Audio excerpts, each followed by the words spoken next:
Hello and welcome to week 3 of your G Suite video tutorials. We're going to be dealing with your Google Sheets today. This is your first introduction to creating and editing Google Sheets, which, as you probably know by now, is the Google alternative or Google equivalent of Microsoft Excel. So you can see I'm already in my drive. If you'd like to follow along, please hop into your drive and we're going to go to New and create a Google Sheet. Google Sheet is always green, Google Docs is blue, and Google Slides is yellow. It's a nice way to be able to find files quickly and to make sure that you know which one you're working on if you're handling several different programs at once. So you're going to click on Google Sheets, and I'm going to be working with data from movies and television. So I'm going to be creating a spreadsheet of the highest grossing movies to start with. So I'm going to title this, just call it movie and /TV data. It's not a very exciting title or name, but at least we know exactly what it's about if we need to find it later. So I've copied some tables from Wikipedia into a doc. The nice thing about G Suite is that anything that is in a table form in a doc or a slide can go easily over to Google Sheets, and then vice versa if you export it out from the spreadsheet. So I really just want to highlight the rank of the movies, the name, how much it made in the year. So I'm not going to worry about those outside columns. And I've got 25 rows here, so the top 25 grossing movies. I'm going to right click to copy, go back to my spreadsheet, and one cool thing about this is that in the past you used to have to highlight the exact range of files before you could copy. Now you just click on that first little spot there, right click, paste, and it automatically sort of fills out the form for you. So I have a little tiny spreadsheet right now of just some information, and it's pretty good information. You can see that it's sort of ranked the movies here. They tried to rank them. They look, I don't know what these numbers are. So actually, you know what? Since we don't really know what those numbers are, I don't really care about them. I'm going to get rid of them. I'm going to come down here, right click, and delete my column. Okay, so now I've got a nice little set of information, but it doesn't really look great. So first thing I'm going to do is add some column headers so I know what each of these columns is talking about. First one is movie title.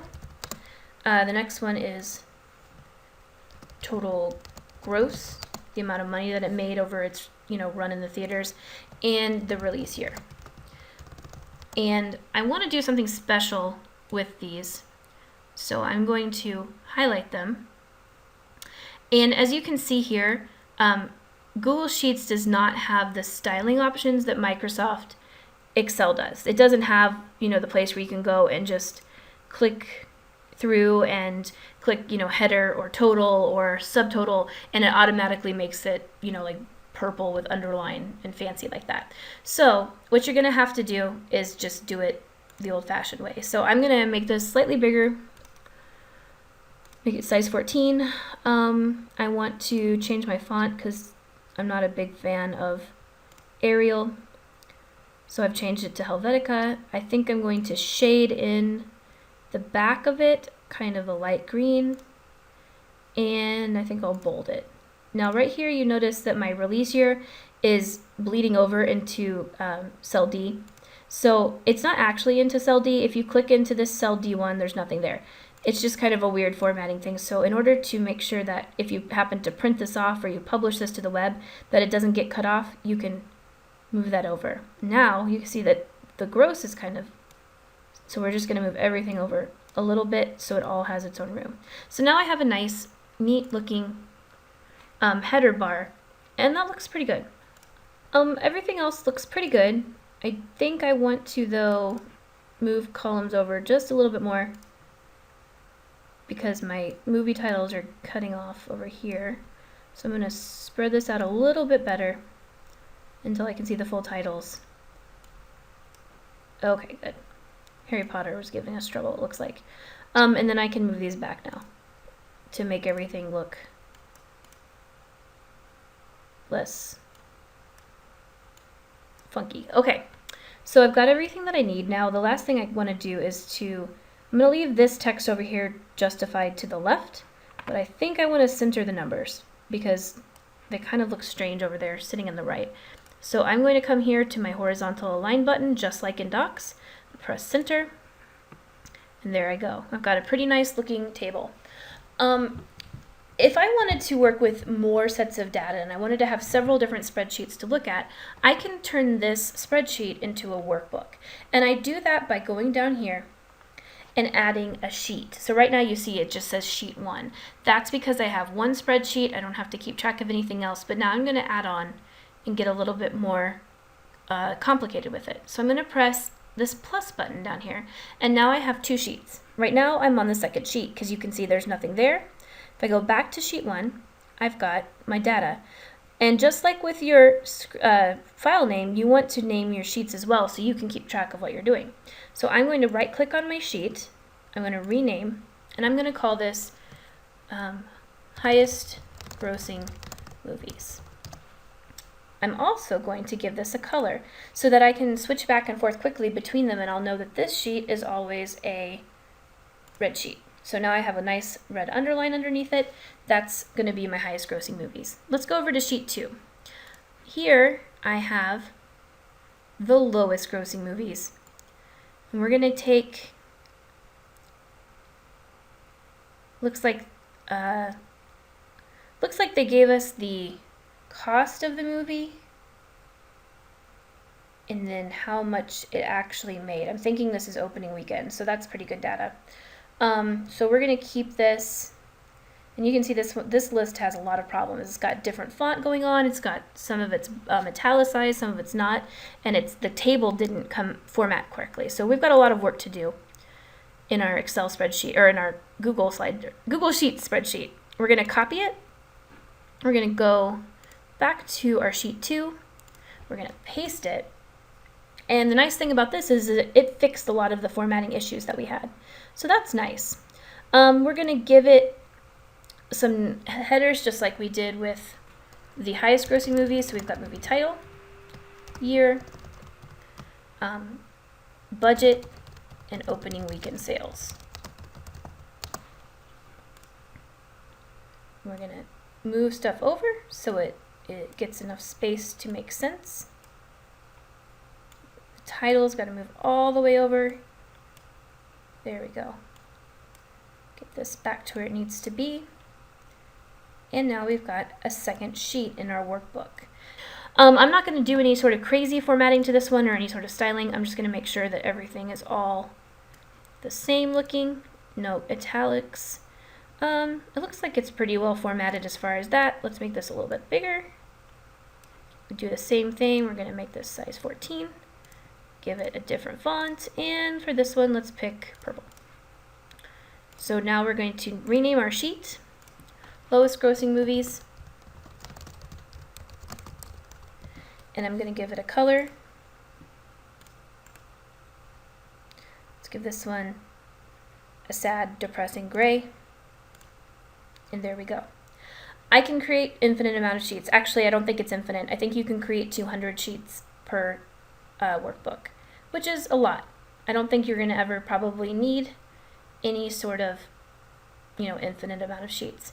The last thing that I want to show you is how to name a range sheet. So let's go back to highest grossing movies. And let's say that we only want to deal with the top 10 grossing movies of all time. So we're going to go down to Iron Man 3, because that's our 10th most highest grossing movie. And you're going to, when you select a range, make sure that you don't do what I just did, which is where I accidentally started way out here. And as you can see, it's coloring everything blue, even stuff where there's no data. So when you're selecting ranges of cells, make sure to start in the cells themselves, and then you've got exactly what you need. So right now I have the top 10 movies, and I'm going to go to data. I'm going to go to named ranges. And you can see right here that I have a list. A named range is basically kind of a neighborhood sort of in a spreadsheet. So if I'm working with a massive spreadsheet with thousands of rows and hundreds of columns, and I don't want to have to scroll around to find everything, you can name a range, and then you'll be able to use your named ranges toolbar to click immediately to that area. So this is not quite as important on such a small spreadsheet, but I'm still going to show you. So we're going to do named range. We're going to call this top 10 highest. And you'll see right here that because I selected a cell range before I did named range, it looks like it already, yes, it already populated this for me. A1, which is here, down to C11, which is over here. So there's my range. I'm going to press OK, done, and now I have a named range. So I could be way down here, click on this, it brings me right back to it. That is a really, really useful way to navigate a ton within a single cell.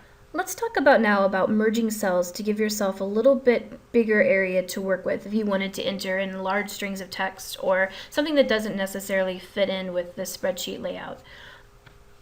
Merging cells is probably going to be most useful for you if you want to create empty space. It creates just basically a large white box in the shape of whatever I've selected. So here I've created a 4 by looks like a 10 box, and I'm going to go over here to Format, Merge Cells, and I'm going to click Merge All.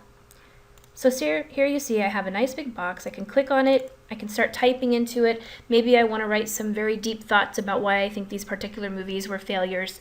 Maybe I want to leave a note for a coworker. I could copy and paste an image into here. I can do a lot more things now without having it stretch out cells or mess up my formatting. It's important to know that merging cells is, when there's already data in the cells, is not the same thing as creating the illusion of merged cells. So let me show you the difference. Let's say I wanted to get rid of all of these black lines, these row lines here, because they're kind of busy looking. Your initial instinct is to create a merged cell like this, but if you merge these cells, what happens is you get a warning message that says, merging cells will only preserve the top leftmost value. So what they're saying is that if you merge these cells, the 13th warrior, that top entry in the lowest movies, is going to basically eat all of the rest of the data, and it disappears, and so only the 13th warrior remains. That's not what we wanted to do, obviously.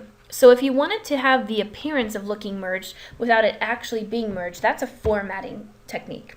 And what you can do is you go over here to where this little grid of borders is. Go to here, click, and find the empty squares. What this does is it clears all the borders out. So if you were to print this out or to publish it, this would look white and these cells would look merged.